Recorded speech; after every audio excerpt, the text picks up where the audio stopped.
Veja só, eu ataquei o Lula e o Flávio Bolsonaro. Praticamente igual, acho que ataquei um pouco mais o Lula. Então, naturalmente, eleitores do Lula e eleitores do Flávio nas redes sociais, eles reagiram a isso, é uma provocação. Quando eu tenho 38% de aprovação naquilo que eu fiz, eu conquistei eleitores nas pesquisas. A da Power me dá, por exemplo, com 10% nas intenções de voto. Logo, eu abri um público bem grande nesse processo. Lembrando que para ir para o segundo turno, não tem que ter 50% dos eleitores. Eu ganharia no primeiro turno, né? Eu preciso ter mais do que o Flávio. E 38% eu com certeza estaria no segundo turno. Então, eu claramente abri um público completamente novo. Ser rejeitado por eleitores do Lula e os eleitores die hard, os eleitores mais apaixonados do bolsonarismo, estava no nosso plano. Eu acho que eu não estou ali para agradar quem não vai votar em mim. Pensando nesse público virtual, que é um público fluido, podemos dizer assim, você conhece muito bem, isso dá a entender que a campanha vai continuar nessa toada ou você pretende moderar, dependendo do que acontecer ao longo do caminho até outubro? Eu acho que vou ser bem poético, vou fazer o que meu coração mandar. É uma campanha que é sobre eu cometer sincericídios o tempo todo, é sobre eu falar o que eu penso, não só o que eu penso, o que o meu grupo pensa. Eu fui questionado no debate sobre fim da escala 6x1. E eu queria mostrar para as pessoas como muitas pessoas foram iludidas pela mentira do Lula, de que elas vão poder trabalhar menos e ganhar mais, num país em que as Casas Bahia estão fechando, que acho que é um momento muito bom para a gente mostrar isso. As Casas Bahia, que são um ícone do varejo nacional, estão fechando, os empregos estão desaparecendo e o Lula está prometendo que as pessoas vão trabalhar menos e ganhar mais. Eu queria mostrar para as pessoas isso. Só que qualquer manual de política diz, não faça isso, você está entrando num tema em que você vai ficar impopular. E eu fiz isso, então é muito difícil alguém colocar que minha postura foi, por exemplo, populista, quando se eu fosse populista num tema desses eu teria adotado a postura mais simples de todas, que era falar o que a manada dos candidatos tá levando. Não, olha só, vamos fazer você trabalhar menos, fique tranquilo. Mentira, isso vai fazer as pessoas perderem emprego. Então, eu quis apenas falar o que a gente realmente pensa da melhor maneira possível, entendendo que ali era um espaço em que as pessoas estavam revoltadas, porque os candidatos que estão liderando as pesquisas por hora não foram. Então, eu acho que tenho hoje, eu tô com uma outra energia hoje aqui com vocês. Amanhã tem Jornal Nacional, não sei qual será a energia. Vai depender muito do dia. Às vezes eu comi uma comida apimentada, vou estar meio bravo. Vai do momento. Então, aproveitar que você está com uma boa energia e espero que não me dê uma voadora. Eu te amo, Pedroso. Inaugurou um modelo jornalístico, tá? No Instagram. Esse cara é um gênio. Deixa eu falar. Voltando para o debate, eu até queria falar um pouco mais de proposta, mas se você abrir os portais de notícias hoje, a questão que mais se fala é a sua fala sobre a Janja e o presidente Lula bêbado, né? Que entre a Janja e ficar bêbado, você acreditava ou acha que o presidente Lula deveria ficar bêbado. E a primeira-dama foi aos sites de notícia, ou foi aos portais, dizer que a sua fala foi misógina e que você usou uma mulher para atacar o presidente. Eu te pergunto, você continua com essa... Você se arrepende ou você falaria a mesma coisa hoje? Eu acho muito engraçado que pessoas como a Janja, elas dizem por aí que mulheres têm que assumir espaço de destaque e de poder, mas tão logo ela tem que arcar com as consequências do exercício de poder, ela diz, mas eu sou uma mulher, não faça isso. Não tô entendendo. A Janja é um agente político. A Janja, ela se comporta como agente político, ela interfere no governo do marido dela sem ter sido eleita para isso. E aí, quando ela vai receber as consequências dos posicionamentos políticos dela, aí ela não gosta. Quer dizer, é bom ser agente político para pegar o nosso dinheiro e sair viajando por aí, ficar comprando bolsa, andando, desfilando por aí como se fosse uma modelo. Aí, quando é alvo de críticas, ela não gosta. Ora, eu disse de maneira muito clara. O Lula, eu falei 2 vezes dela, o Lula estaria melhor acompanhado conosco no debate do que com ela. Lógico que eu estava provocando ele. Eu estou chegando para o marido dela e avisando, olha, eu estou te afrontando porque você não está aqui no debate conosco. Depois, a provocação do Lula bêbado. Ela devia ficar ofendida de ter chamado o marido dela de ladrão e bêbado, primeiro. Aí depois eu falei, olha, o Lula prefere estar bêbado que estar com você porque de maneira clara, o Lula prefere. Quem trabalha com política em Brasília sabe muito bem que o Lula, quando não está com a Janja, está bebendo. E a Janja é a pessoa que faz o Lula, inclusive, dar uma maneirada na bebida. Então eu tô provocando, eu tô afrontando o Lula. Todo mundo, de todos os partidos do Centrão no Brasil, sabem disso. Todo mundo sabe, o Lula está bebendo demais. Bebe aquele uísque japonês, acho que é Suntory. Vive bebendo nas reuniões. Lula voltou a beber bastante. E a Janja, nesse sentido, sabe. A Janja, inclusive, reportes que eu tenho, inclusive, de Brasília, a Janja reclama disso. Então, eu vou cutucar eles como for. A Janja é uma pessoa, e ela não pode se eximir dessa responsabilidade, que disse que quando você critica ela pelos gastos das viagens dela, na Babesco, os cartão corporativo estourando, que isso é misoginia. Então, qualquer coisa que eu for usar pra criticar ela por ser agente político é misoginia. Isso é maluquice. Se uma pessoa está no debate público, ela tem que se responsabilizar por suas posições.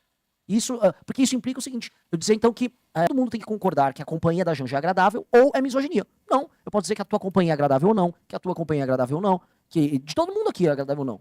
Passa a ser misoginia. Se eu falar que eu não gosto, eu tenho um amigo meu que é o Guto, o candidato, ele é negro. Ah, não gosto de estar com o Guto, pô, racista.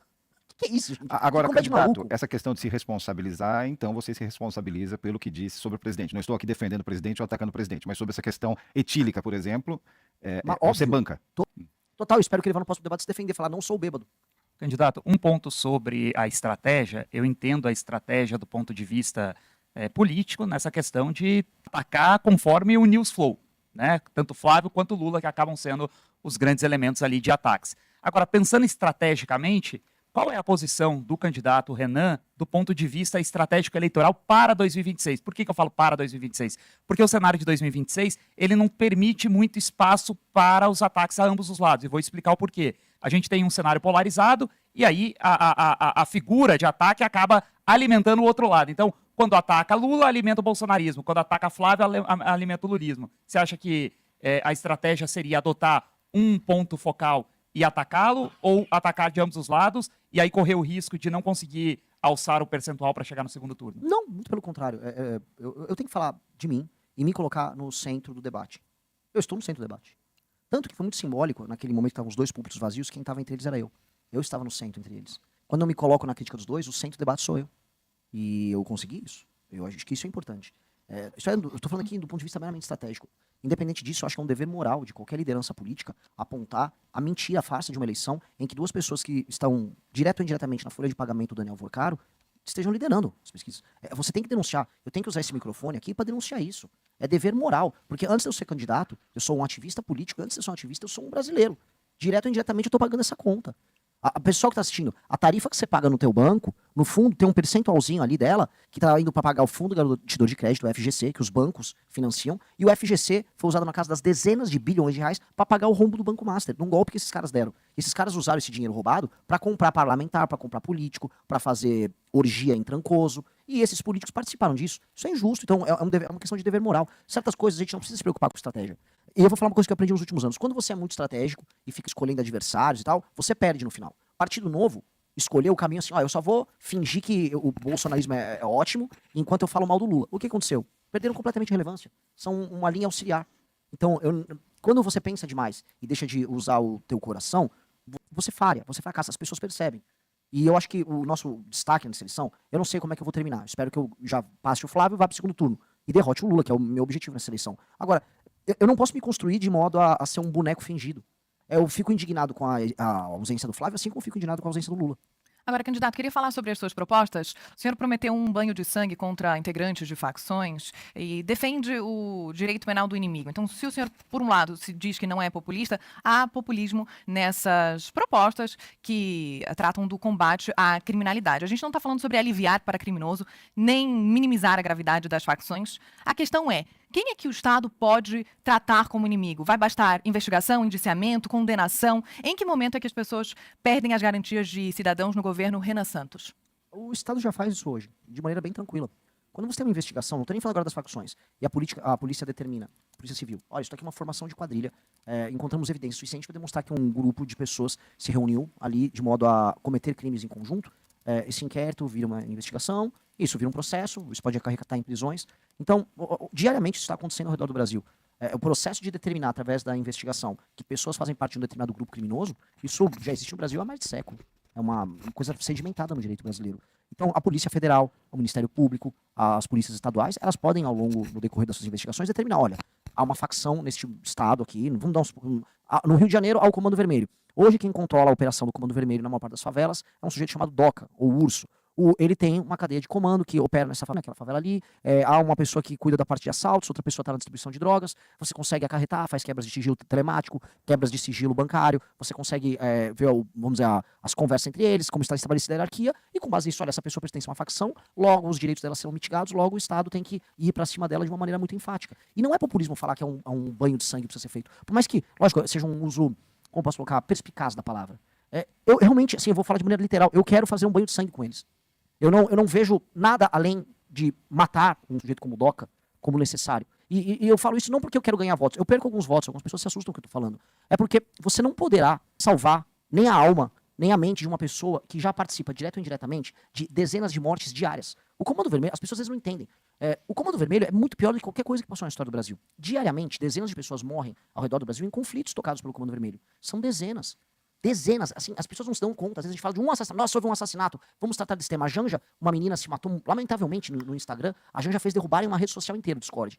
O Comando Vermelho morre diariamente dezenas de pessoas, majoritariamente meninos negros. Eles são as maiores vítimas. E aí as pessoas ficam, vidas negras importam. Não importam pra eles. Mas então, quando o senhor fala sobre banho de sangue, o senhor está falando sobre lideranças de facções. Liderança de E o facções. senhor não teme que esse discurso, ele extrapole as facções? A gente teve um caso no Rio de Janeiro, na semana passada, de um rapaz que foi espancado. Ele foi linchado, espancado até a morte com pauladas. A gente vive um momento muito delicado nesse sentido, em que as pessoas podem tender a acreditar que bom é bandido morto. O senhor tem um slogan nesse sentido. Só que quem é bandido? Essa é a pergunta. Pô, É o DOCA? O senhor está falando do DOCA, da liderança falando da do facção, DOCA. e isso não pode extrapolar? Eu acho que assim, tem que extrapolar do DOCA até a base da pirâmide da facção dele. Eu acho que tem que. Mas aí o monopólio da violência Claro. é do Estado, Lógico. não do cidadão, que Aí pode eu- achar. aí eu estou falando isso. Acho que a Joana está levantando esse ponto também, que é um problema do guardinha da esquina, como diria Pedro Aleixo em 1969. Olha, Né? quem dera esse fosse um problema, né? Porque a gente fica sempre falando assim, a nossa preocupação hoje é, olha, mas e as consequências? Pode ser que um grupo de jovens da Zona Sul do Rio pegue um pau e mate um cara. Poxa, me preocupa isso. Agora, eu volto a colocar, todos os dias, nesse instante que a gente deu uma entrevista, com certeza morreu uma pessoa num conflito do Comando Vermelho contra a facção. E ninguém tá ligando. A extrapolação já acontece diariamente. Ela já tem gente morrendo diariamente e ninguém liga. As pessoas sabem o nome, o CPF, o RG de quem tá morrendo? Ninguém liga. Ninguém quer falar do assunto. As pessoas fingem que não acontece porque são vidas. Eu volto a repetir aqui um tema que a esquerda adora falar. São vidas negras. E como diz a música, a carne negra é a carne mais barata do mercado. Ninguém liga para as pessoas que são vítimas do Comando Vermelho. Este é o drama. Ninguém liga. E essas pessoas já estão morrendo e elas estão sendo alvo de julgamentos do Tribunal do Crime. Elas estão sendo alvo da coisa mais banal do mundo. Se você pega um Uber dentro de uma favela no Rio de Janeiro e o Comando Vermelho detecta, ele mata você e mata o motorista do Uber. Se você não morre, se tem a sorte, você vai tomar uma surra de paulada deles. Isso acontece e ninguém está vendo, ninguém está dando a mínima para esse assunto. Então, eu preciso dar resposta. E as pessoas estão implorando por isso. Sabe quem são as pessoas que mais me pedem? Mulheres humildes, mulheres mais pobres. Elas estão, por favor, faça alguma coisa. Todos os lugares mais pobres do Brasil que eu visitei estão passando por esse problema e todos estão pedindo uma resposta muito dura do governo. Candidato, outro ponto, aproveitando o embalo da questão de segurança pública, em termos de encarceramento, a gente sabe que também no Livro Amarelo traz ali algumas questões relacionadas a isso e até uma referência ali em relação a Bukele, em El Salvador, que é sempre citada e sempre levanta esse tema. Mas o plano do senhor efetivamente está relacionado às cadeias, ao encarceramento em massa, trazendo de maneira mais geral aqui, o encarceramento em massa para as cadeias, os famosos cadeiões, ou para os presídios, as penitenciárias? E por que, até para o nosso ouvinte, espectador aqui entender, as cadeias, os cadeiões abrigam, a depender do Estado, de 40% a 60% dos presos do sistema penitenciário, porque são aqueles que estão aguardando o trânsito em julgado. E as penitenciárias servem para cumprimento de pena. E se estivermos falando de penitenciários de cumprimento de pena, aí você tem uma questão que o buraco é muito mais embaixo e mexeria em questões de Constituição, legislação, enfim. Então, esse encarceramento em massa, esse modelo, estaria aplicado às cadeias, que é algo mais, bem entre aspas, mais simplista, ou às penitenciárias? O modelo e a gente tem que incluir ainda as delegacias de polícia que ainda ficam Perfeito. abrigando boa parte dessa população que é presa e, enfim, há uma poluição policial, já está com o cara na delegacia. Tem gente que passa meses numa delegacia de polícia.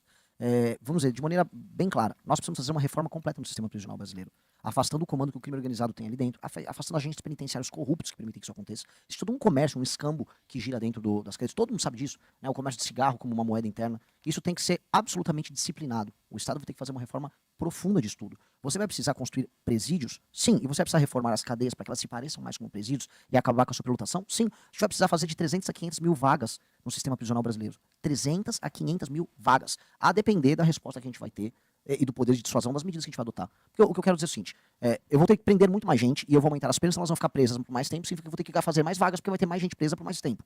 Logo, isso vai ter um efeito de dissuasão. Pode ser que boa parte da bandidagem simplesmente pare de cometer crimes e aí eu não vou precisar prender tanta gente. Então, o efeito de dissuasão, ele vai ser dado e aí isso vai mitigar a necessidade de construir mais cadeias.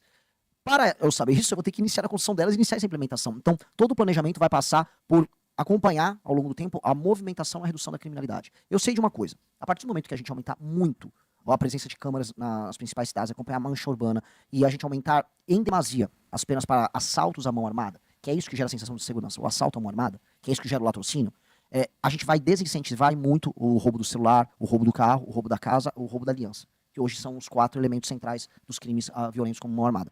Se eu desincentivar isso tiver um efeito muito grande, a necessidade de cadeias e de prisões como um todo vai diminuir. Só que, só para o que nós temos hoje de bandidos operando e trabalhando, ou ligado ao crime organizado, ou ao crime desorganizado, são no mínimo 300 mil vagas que a gente vai ter que colocar na mesa. E vamos precisar fazer isso, porque eu não quero cadeia superlotada, eu não quero aquelas imagens horríveis de pessoas amontoadas. Eu não gosto dessas pessoas, mas assim, eu pretendo ser um presidente, eu não sou um sádico nem um brincalhão. Eu preciso ter cadeias decentes com individualização da cela quando necessário e com espaços minimamente, vamos dizer, dignos para aquelas pessoas viverem ali. E isso, essa reforma precisaria atuar na questão da velocidade dos julgamentos, justamente para você Com evitar. certeza. E investigação também. Tem o caso da Paraíba que mostra que quanto mais, na verdade, o efeito de dissuasão pode estar muito mais ligado, os estudos mostram, à investigação e à certeza da punição, ou seja, eu vou ser investigado, eu vou ser descoberto, do que inclusive o encarceramento. Sim, são 2 elementos.